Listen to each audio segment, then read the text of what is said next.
3 years, I smiled at his family dinners. I laughed at his jokes.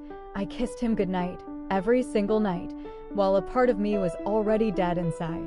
Because I knew everything. And tonight, I'm finally going to tell you exactly what I did with that knowledge and how one Sunday brunch ended his entire life as he knew it. If you've ever smiled through pain you couldn't say out loud, stay with me. This one's going to hit different.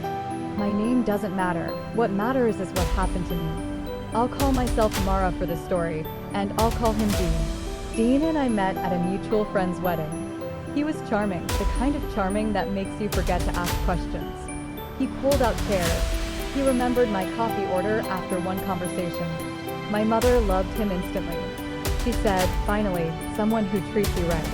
I believed her. I believed him. We dated for 2 years before he proposed at the same restaurant where we had our first date. I cried. I said yes before he even finished the sentence. Our wedding was small, beautiful, intimate, exactly what I wanted. For the first year of marriage, things felt normal, not perfect, but normal. He worked long hours at his marketing firm. I taught 3rd grade. We built a life that looked, from the outside, like something out of a holiday card. But somewhere around year 2, things shifted. Small things first. He started taking calls in the bathroom. His phone, which used to sit face up on the counter, suddenly needed a password, one he changed 3 times that year. He started working late on weekends, when his office was famously closed on weekends. I told myself I was being paranoid. I told myself marriage just changes, that the butterflies fade and that's normal. It's normal, I whispered to myself in the mirror, more times than I'd like to admit. Then one night, in the spring of our 2nd year, I found a receipt in his jacket pocket, a dinner for 2 at a restaurant downtown. On a night he told me he was at a work conference in another state.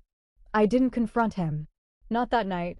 Something in me, some quiet, terrified part, told me to wait, to watch, to learn.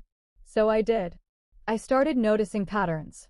The way his phone buzzed differently at certain hours. The way he'd step outside to take client calls that lasted 40 minutes. The way he'd come home smelling like a perfume that wasn't mine, sweet, floral, expensive.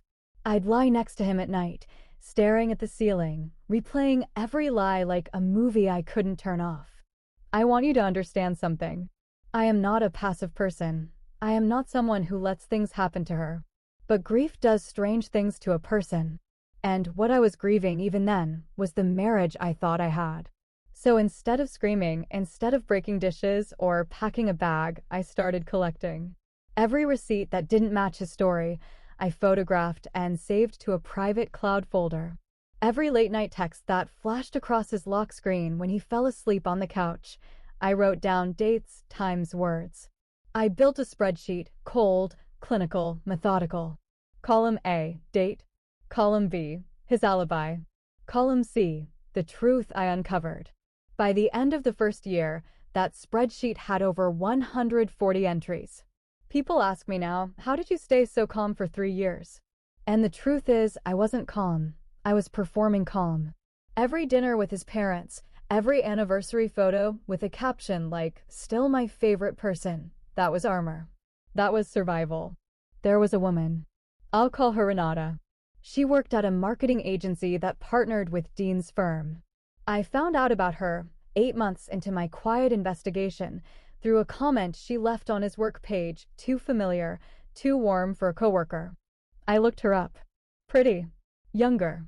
The kind of smile that made me feel, for one humiliating moment, small. But I didn't cry in front of him, not once. I cried in my car. In grocery store parking lots. In the shower, with the water running loud enough to drown the sound.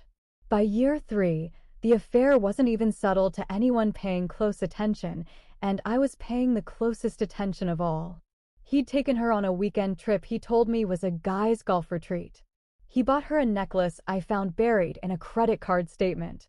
And then, in a text I screenshotted with shaking hands, he told her he was just waiting for the right time to leave me.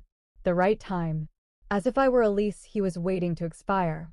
That night, I didn't sleep. I sat at our kitchen table with my laptop open, scrolling through 3 years of evidence, Every photo, every screenshot, every line of that spreadsheet, and I felt something inside me finally go quiet.